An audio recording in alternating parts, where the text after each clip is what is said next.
Hello everyone, this is Jason from Primetime Aquatics, and in this video we've got a really cool species spotlight for you.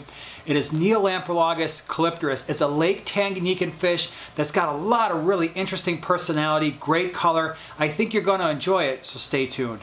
If you're new to the channel, consider subscribing. We do a lot of species profiles just like this on some really cool fish, fish room tours, fish store tours, videos on filtration, water parameters. With 60 tanks in our fish room, we've always got something going on.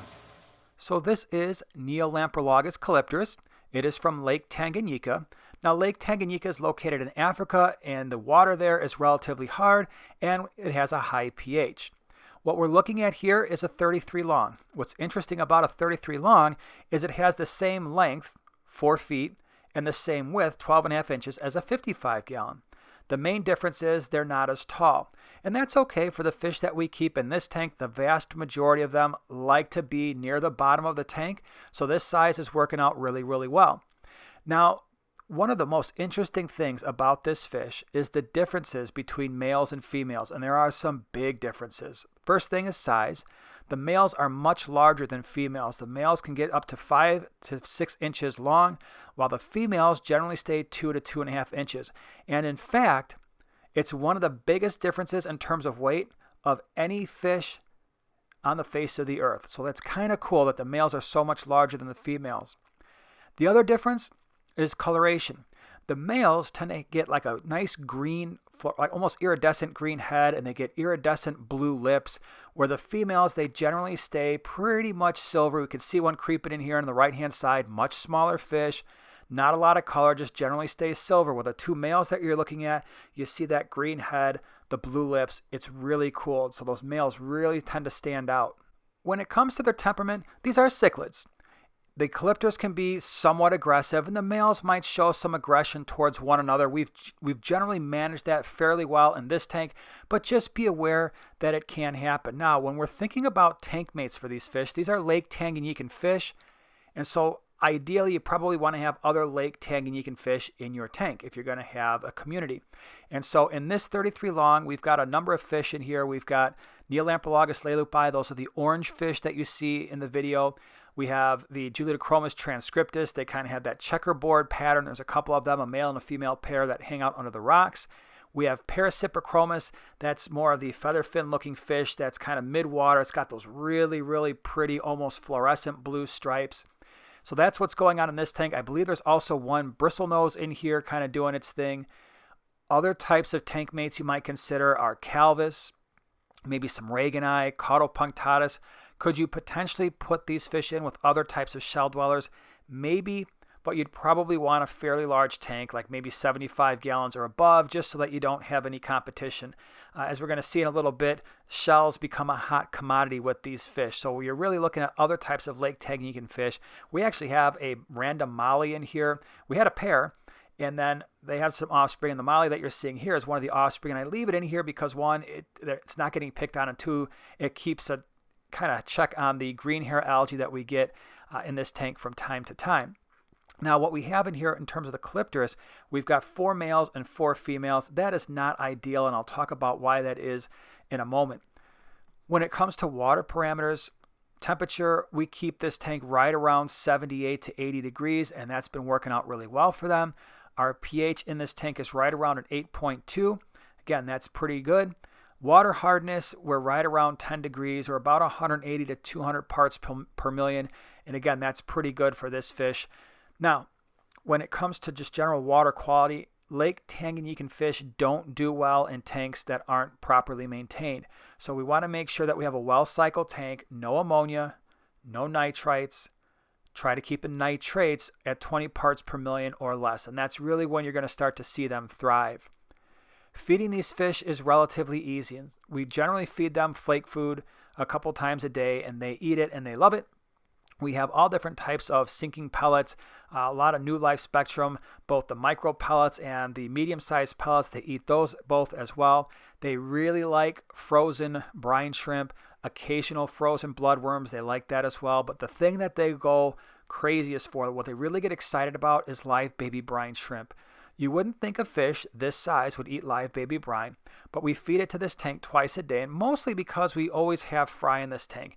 Between the Leupi, the Julidochromis, and the Callipterus, there are always fry, so we feed it out twice a day, but the adults absolutely love the live baby brine, and I am convinced that live baby brine shrimp is a really good trigger to help fish reproduce and breed if they're not currently doing so. So again, the feeding, easy to do.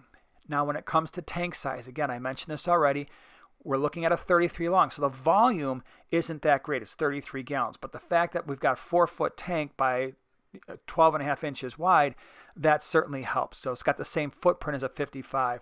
I probably wouldn't go any smaller than this with a group of Callipterus. A 40-gallon breeder might work if you had a male and a group of females. Maybe a 75-gallon would be a really good tank to have. In terms of decorations, you can see here, one thing that's super important are the shells. What these fish do, the males, they like to collect the shells. They were all over the tank when I first put them, when I first set the shells in there, and the male, the dominant male, will move those to one area of the tank. It's kind of an interesting behavior. We do have some flagstone in here. That's the rock that you see here. At least for us, it generally doesn't change water chemistry, but our water is already hard. It already has a high pH, so the flagstone really isn't impacting water quality or water parameters at all. I found it's cheap and it works out fairly well. So a lot of rocks might be a good idea. The shells are a necessity. In terms of your substrate, we've gone with a white sand substrate. That's ideal for them because what they're going to want to do is dig out a little pit and then collect all the shells in that area. Now when it comes to plants, you can see we've got a little bit of jungle val growing on the right hand side of the tank. We actually have a couple crypts growing as well. They're not going to eat the plants, but again, they do dig a little bit, and so you may not have your plants in the same place where you planted them if they start digging around or placing their shells all over where you wanted to plant the plants. So it's probably not an ideal fish or an ideal setup for a planted tank, but the fish that are in here generally leave the plants alone, so it's worked out okay. Something else to keep in mind is filtration. In this tank, we've got 2 filters going on. They're both sponge filters. If you're going to use a hang on the back filter or a canister filter, make sure you put an intake sponge on the intake.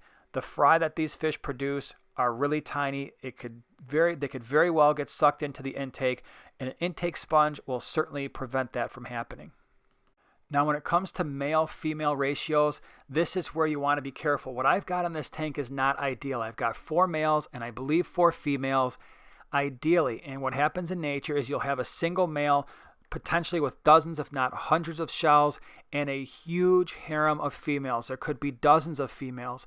So ideally, if you were setting up a proper breeding situation, you'd have a single male and potentially anywhere from a half a dozen to 10 females would probably be a really good place to start. So what we're seeing here is not ideal. It's working, and I've managed to deal with the aggression issues. The 4 males are not killing each other, which is a good thing, but that's not necessarily the norm when we're looking at these fish. So let's talk about breeding for a second. These fish are really interesting when it comes to breeding. Again, they have shell dweller-like behaviors, at least the females do. So what happens is the dominant male in the tank will take all the shells. He takes them all. He's a greedy guy. He takes all the shells as you see here and he's piled them into the corner. Then the females go in, and there are actually a couple females in those shells. And when they're in the shells, again, they're tiny. They're only about 2 inches, so they fit in the shells just fine. The eggs are in the shells. Eventually, the fry hatch. They're going to remain in the shells for a little while. Now, when the females are sitting on eggs or they are fried, they're going to turn a different color. And so instead of being silver, they're going to be silver, but they're going to have some brown splotchiness to them. So that's something to watch out for if you have Callipterus and you want to know if they're breeding. When you see those females with that brown splotchiness, that is usually an indication that there might be eggs or fry in the shells. Now, once they let those fry go, they're kind of on their own, so they don't necessarily have the parental skills that maybe some of the traditional shell dwellers have, where once they leave, they might get preyed upon by other fish, and that's really the reason why we don't see a lot of Callipterus fry here.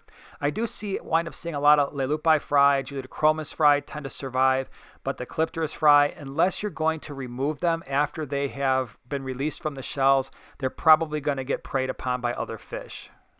Now, caring for the fry is not difficult once they're removed. I generally feed all my fry live baby brine, and the vast majority of them respond well. The callipterus are no exception. So again, we hatch it out twice a day because we've always got fry in this tank, and I've noticed that when we do see the fry, they will eat it. With these fish, though, it really is about the personality and their behavior. If you're interested in keeping them, I highly recommend it. One, you're going to get some really cool behavior. You're going to see some really nice color, especially as the males mature and they get that green head and those blue lips. But they kind of have two different behaviors. One, they're in a way, they're kind of like Lake Tanganyika gobies almost, where you'll see them sometimes just perched on rocks, just kind of hanging out, almost in a goby-like fashion. But they also swim around, especially when it becomes feeding time. They become very active, as you can see in the video. They start swimming around almost like a normal fish would. So they kind of straddle that line between goby-like behavior and just regular fish that swim around, which I think is pretty cool. Again, it's kind of fun to watch them eat. They're relatively aggressive eaters, and they've almost got kind of like a goby sort of personality where they're a little bit goofy, especially when they're dragging shells all over the place. And you can also see, as you just saw in the video, they can be very fast. So when the males want to get other males out of the area, they're actually some of the fastest fish that I've seen. And when you look at that goby-like personality and then you see them flying around the tank, it's pretty interesting stuff. So Neolamprologus callipterus, definitely worth adding to a Lake Tanganyika community setup if you can find them. They're awesome fish. Just be careful that you don't get too many males in a setup, and you should be in good shape. So if you enjoyed this video, share, subscribe, and we'll see you in the next one.